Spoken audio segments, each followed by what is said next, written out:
Discovering the life that wants to live in you. Isabel is not alone.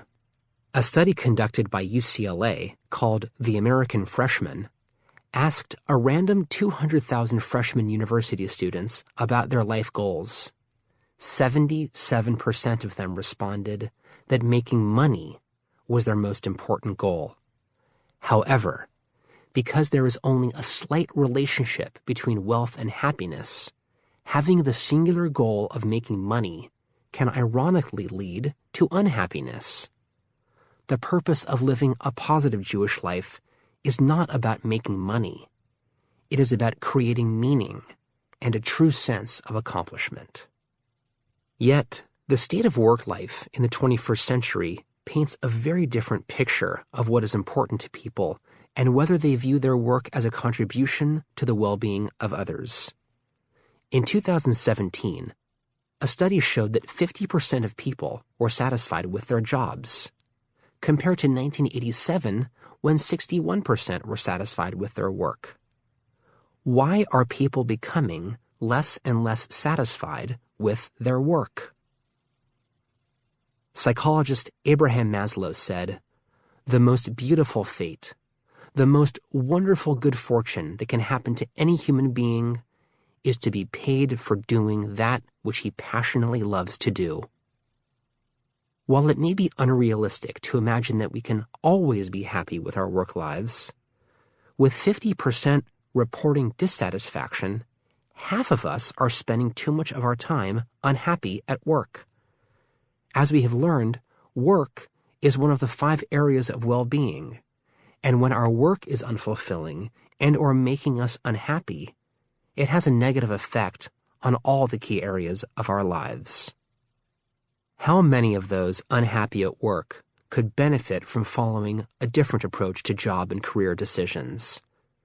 Rather than having the singular goal of making money, would greater fulfillment come from doing something that is beneficial to society?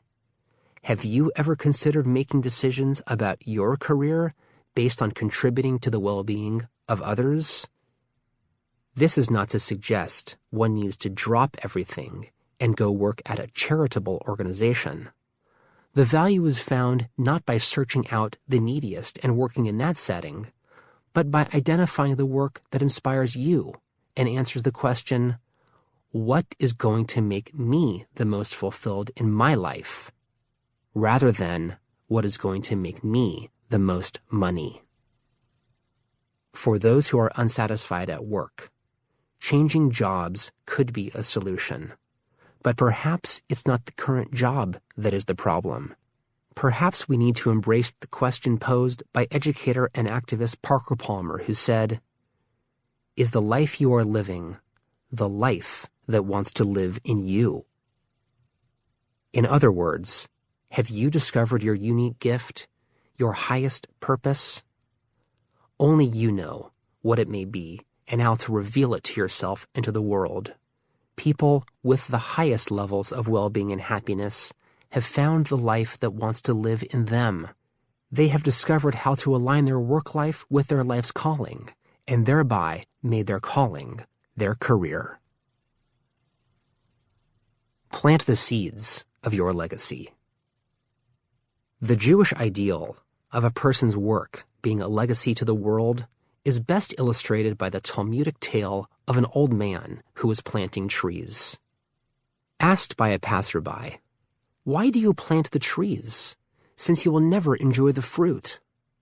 The old man replied, "I found trees planted by my ancestors from which I enjoyed the fruit.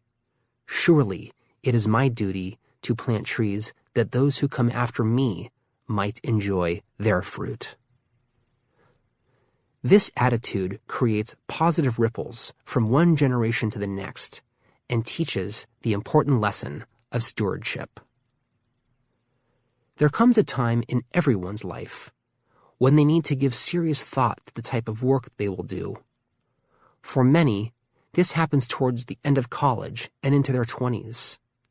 I encourage young people to discover themselves and the world, travel for adventure and exploration, meet people and make new friends, try different jobs, and resist the temptation